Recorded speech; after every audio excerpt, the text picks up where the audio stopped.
morning! Sunday morning.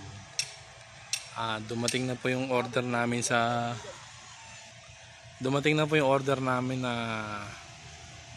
pang matagalan na rin, yung mula doon sa poste papunta rito sa kubo, yung linya na yan. Kasi andun pala. Ang gamit lang po namin ay yung Phelps Dodge na binili. Kasi nga hindi pa kailangan yung sure ball na wire ang gamitin. So kahapon po in-install yan. Ayan ay matabang wire.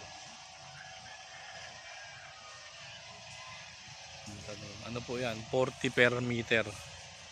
Yan po ay kulang 50 meters mula doon sa poste. Ayan. Tapos si Atty. Sherwin Lumalang ay walang work ngayon so siya ngayon po ay walang kaso ngayon. Ang gawa niya po ay sa talungan ni Don Takas. Ayan po.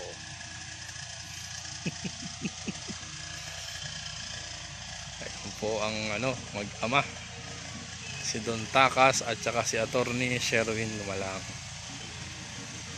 Nasa kanilang talungan. Ayan. Kung kailan naman po na gawa na yung gripo ni Tatay Dini, nag-brown out naman. Pag brown out kasi walang maipump na tubig yan, napakahina. Ayan, brown out, walang tubig. Ayan po sila.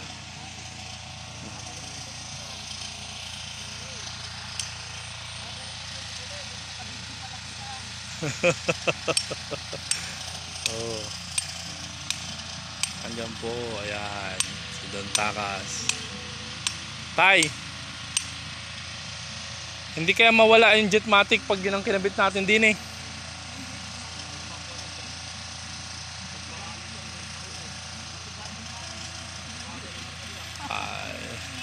tanggalin ko pala yun nandun. Tanggalin pala dapat nandun kabit din yan madaling bombahan yun. Sige po. Ayan doon kay Natya Santa. Ayan, para may malapit na poso si Don Takas. Yung Jetmatic doon kay na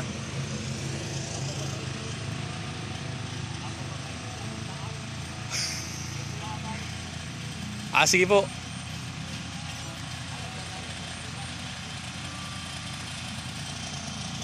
Ayan, masyado daw mataas yung kanyang gripo, babaan daw. Okay, later po titirahin natin yan. Ayan, yung Jetmatic doon kay na Santa ate, lilipat namin din sa rito para may malapit na source of water kung sakaling walang tubig ang barangay. Ayan, so let's go here. Update. Ang gagawin pala namin ate para makalis tayo ng tubular parlins,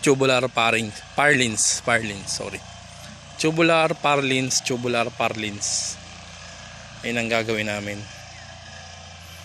So ang magiging purong tubular dun sa area mo, kitchen, then sa bedroom number 4. Ito papalitan nila na ayun, tanggal na yun nakahiga na ginagrinder na nila kahapon yan. So bali kung dito sa pinakang baba, saan ba? Yan, ito tubular, tapos yung parlins din na namin tatanggalin yan. Ito tanggal, tubular lalagay dito, parlins. Alternate lang po. Lahat naman yan Tetex screw so matibay naman yan. Mayroon naman siyang solid na tubular, so makakaano po yun, makakasuporta yun sa bigat ng bubong. Dito naman po, ito, hanggang dito lang tayo eh. Ito yung pinakang naisip kong gitna ng bahay natin eh. Mula po dito hanggang doon sa bedroom mo, tubular na lahat, wala ng parlings. U-channel tsaka tubular ang ikakamada.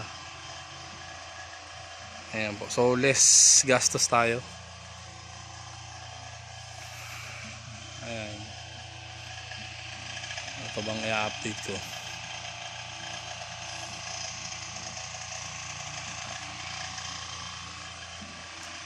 Ayun. Natakid na nga kahapon yung kuryente. Ngayon naman brown out maghapon. Okay na yung kuryente. Okay na yung kuryente natin eh.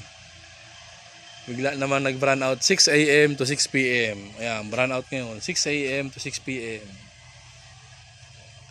Ayan po, wala tayong trabaho ngayon. Dahil linggo. Nga pala, maghuhukay sila ng para sa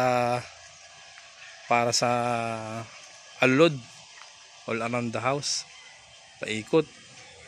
Sasamantalahin namin kailangan kasi nasa baba yung yung termite killer natin pag nag-spray.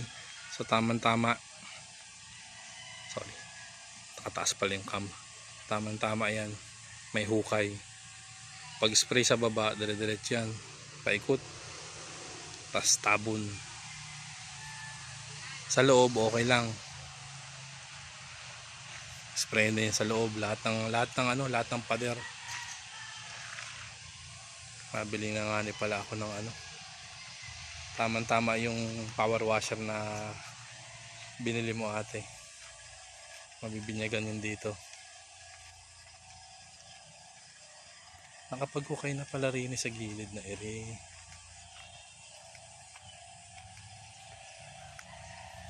Hanggang dito lang. Dito daw kasi ilalatag yung tubo para sa alulod natin.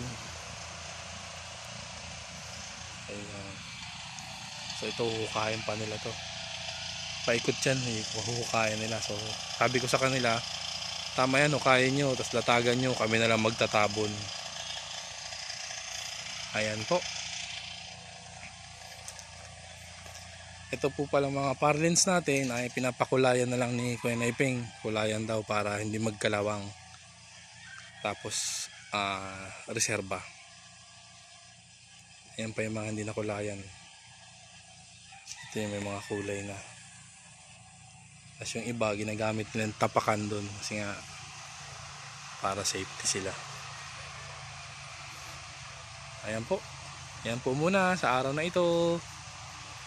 Bye-bye!